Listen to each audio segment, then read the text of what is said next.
السلام علیکم دوستو، آپ نے اکثر ٹی وی ڈراموں اور فلموں میں جائنٹس یعنی دیوکامت انسان دیکھے ہوں گے جو لمبی چوڑی جسامت کے ساتھ ساتھ بھرپور قوت کے مالک بھی ہوتے ہیں۔ سندباد جہازی کے سفر نامے ہوں یا الف لیلا کی داستانیں، ایسے دیوکامت انسانوں کے تذکروں سے بھری پڑی ہیں جو انسانوں کو اپنے ہاتھوں سے مسل دینے اور پیروں سے کچل دینے پر قادر تھے۔ لیکن دوستو، فلموں اور ڈراموں کے ساتھ ساتھ ایک ایسے شخص کا تذکرہ بھی تاریخی کتابوں میں موجود ہے جس کے طویل قد کا یہ عالم تھا کہ وہ سمندروں میں چلتا تو ڈوب نہیں سکتا تھا۔ روایتوں کے مطابق اس شخص نے 3500 برس کی عمر پائی۔ اس نے حضرت آدم علیہ السلام سے لے کر حضرت موسیٰ علیہ السلام تک کے ادوار دیکھے، جبکہ اسی شخص سے متعلق یہ بھی کہا جاتا ہے کہ یہ طوفان نوح کے وقت حضرت نوح علیہ السلام کی کشتی میں سوار نہ ہوا۔ اس کے باوجود یہ طوفان اس کا کچھ نہ بگاڑ سکا۔ یہ وہ واحد کافر شخص بتایا جاتا ہے جو طوفان نوح سے بچ نکلا۔ تذکرہ انبیاء اور دیگر تاریخی کتب میں اس شخص کا نام اوج بن عنق بتایا جاتا ہے۔ اس کی ماں کا نام صفورہ تھا جو حضرت آدم علیہ السلام کی بیٹی تھی۔ اوج بن عنق کے بارے میں مشہور ہے کہ وہ سمندر کی تہ میں ہاتھ ڈال کر مچھلی پکڑ لاتا اور اپنی لمبائی کے سبب اسے سورج کی تپش سے بھون کر کھاتا تھا۔ یہ طویل و دراز قامت شخص انتہائی سرکش، کافر اور جابر تھا، جبکہ یہ بھی کہا جاتا ہے کہ اس کی پیدائش زنا کے نتیجے میں ہوئی۔ اوج بن عنق کا قصہ کچھ یوں بیان کیا جاتا ہے کہ جب حضرت موسیٰ علیہ السلام قوم بنی اسرائیل کو فرعون کی قید سے بحفاظت نکال لائے تو اللہ تعالیٰ نے بنی اسرائیل سے فرمایا کہ جہاد کرو اور عمالقہ نامی قوم سے ملک شام چھین لو، پھر ہمیشہ کے لیے وہ ملک تمہارا ہوگا۔ حضرت موسیٰ علیہ السلام نے 12 اشخاص کو بنی اسرائیل کے 12 قبیلوں کا سردار مقرر کیا تھا۔ آپ نے ان 12 سرداروں کو ملک شام کے حالات کی خبر لانے اس ملک میں بھیجا۔ یہاں ان سرداروں کا سامنا اوج بن عنق نامی اس دیوکامت انسان سے ہوا۔ اوج بن عنق نے ان سرداروں کی حقیقت جاننے کے بعد ان سب کو پکڑ لیا اور انہیں دکھانے کے لیے اپنی بیوی کے پاس لے آیا۔ اوج نے اپنی بیوی سے کہا کہ دیکھو، یہ سب میرے ساتھ لڑنے کو آئے ہیں۔ یہ کہہ کر زمین پر رکھ کر اس نے چاہا کہ انہیں چوٹیوں کی طرح پیر سے مسل دے، لیکن اس کی بیوی نے ان سب سرداروں کی جان بخشی کروائی۔ یہ تمام سردار اس قوم کی کثرت اور قوت دیکھ کر بہت زیادہ ڈر گئے۔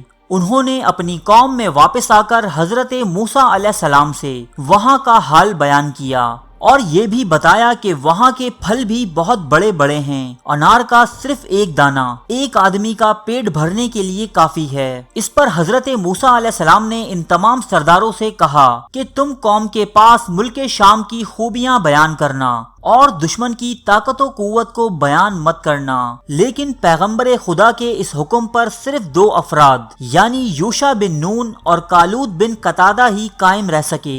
باقی تمام سرداروں نے ملک شام میں بسنے والے افراد کی طاقت و قوت کا حال قوم بنی اسرائیل کو سنا دیا، جس پر بنی اسرائیل نے چاہا کہ وہ جہاد میں نہ جائیں۔ حضرت موسیٰ علیہ السلام نے انہیں سمجھایا کہ اے لوگو، تم مت گھبراؤ کہ میرے ساتھ اللہ تعالیٰ نے وعدہ نصرت فرمایا ہے کہ میں تمہیں ان کافروں پر فتح دوں گا۔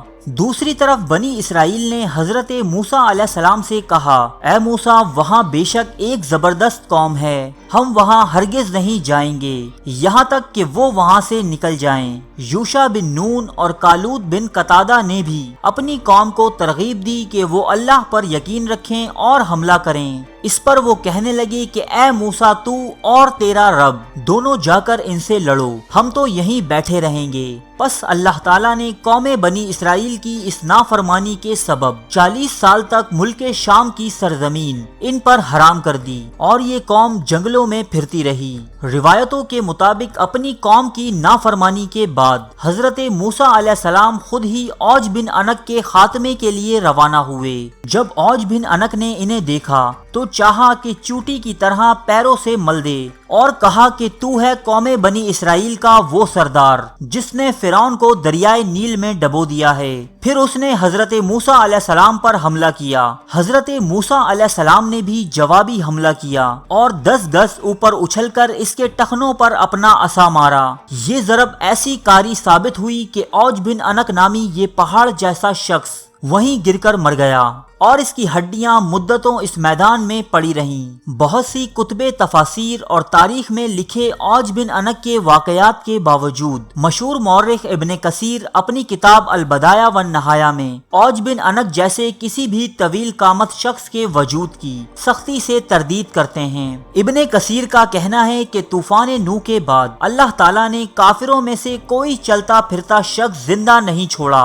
ام المومنین حضرت عائشہ رضی اللہ تعالی عنہ سے مروی ہے کہ رسول اللہ صلی اللہ علیہ وآلہ وسلم نے فرمایا، نوح علیہ السلام اپنی قوم میں 50 کم 1000 سال ٹھہرے، انہوں نے 100 سال شجر کاری کی، وہ درخت بڑے ہوئے تو انہوں نے ان کو کاٹا اور ان کی کشتی تیار کی، لوگ اس کے پاس سے گزرتے اور مذاق کرتے اور کہتے تو خشکی میں کشتی بنا رہا ہے، وہ کیسے چلے گی؟ تو نوح علیہ السلام فرماتے تمہیں جلد ہی معلوم ہو جائے گا۔ جب نوح علیہ السلام کشتی بنا کر فارغ ہوئے تو زمین سے پانی ابلا اور گلیوں میں پھیلا، تو ایک بچے کی ماں بچے پر ڈری، اسے اپنے بچے سے بہت زیادہ محبت تھی، وہ اس کو لے کر پہاڑ کی طرف نکلی اور ایک تہائی بلندی تک پہنچی۔ جب پانی وہاں تک پہنچ گیا وہ بچے کو لے کر پہاڑ کی چوٹی پر چلی گئی۔ جب پانی اس کی گردن تک پہنچا تو اس نے بچے کو دونوں ہاتھوں کے ساتھ اوپر اٹھا لیا، پھر وہ دونوں ڈبو دیے گئے۔ اگر اللہ قوم نوح میں سے کسی پر رحم کرتا تو بچے کی ماں پر رحم فرماتا۔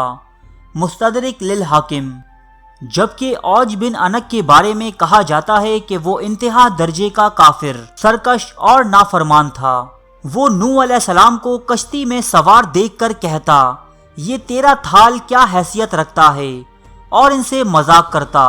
حافظ ابن کثیر کے مطابق اوج بن عنق نامی شخص کی کہانی جھوٹی اور من گھڑت ہے، جس کی تردید بخاری اور مسلم کی اس حدیث سے ہوتی ہے۔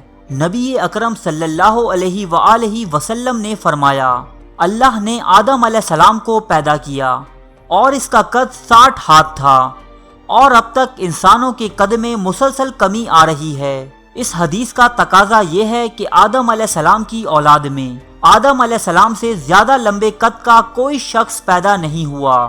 بحیثیت مسلمان ہمارا ایمان حدیث نبوی صلی اللہ علیہ وآلہ وسلم پر ہے، نہ کہ یہود و نصارہ کی کتابوں میں بیان کردہ قصوں پر۔ جبکہ موجودہ دور میں سائنسی تحقیقات سے بھی اس بات کی تردید ہو جاتی ہے کہ کوئی شخص فضا میں ہاتھ بلند کرے اور مچھلی بھون لے، کیونکہ ہم جیسے جیسے زمین سے اوپر جاتے ہیں سردی میں اضافہ ہوتا ہے، اسی لیے پہاڑوں پر ٹھنڈک ہوتی ہے۔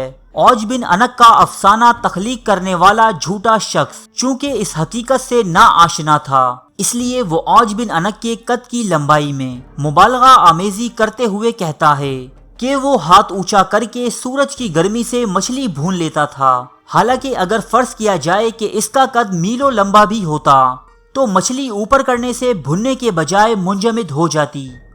تفسیر ابن کثیر۔